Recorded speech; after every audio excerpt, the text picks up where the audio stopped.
ទាំងព្រឹក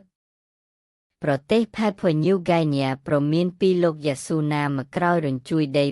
6.9 រេកតវីប្រហារក្នុងជម្រៅដីជាង 9 គីឡូ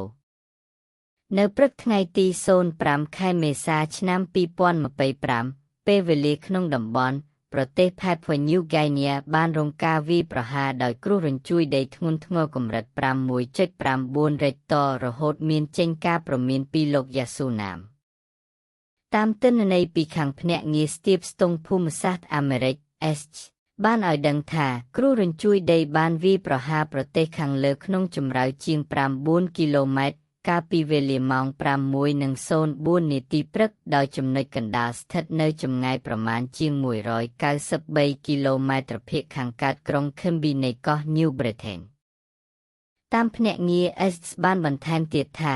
ការព្រមានពីលោកស៊ូណាមគឺអាចកើតមានឡើងក្នុងកម្ពស់ពី1ទៅ3ម៉ែត្រតាមផ្នែកមួយចំនួនក្នុងប្រទេសហើយការប្រកាសឲ្យប្រុងប្រយ័ត្នពីលោកតូចកម្ពស់ 0.3 ម៉ែត្រក៏ត្រូវបានដាក់ចេញលើកោះ Solomon ដែលនៅក្បែរខាងផងដែរយ៉ាងណាមិញក្រោយមកការព្រមានពីលោកស៊ូណាមនេះក៏ត្រូវបានលុបចោលវិញហើយចំពោះការប៉ះពាល់ខូចខាតដោយគ្រោះរញ្ជួយដីគឺមិនទាន់មានការរាយការណ៍បញ្ជាក់នោះឡើយ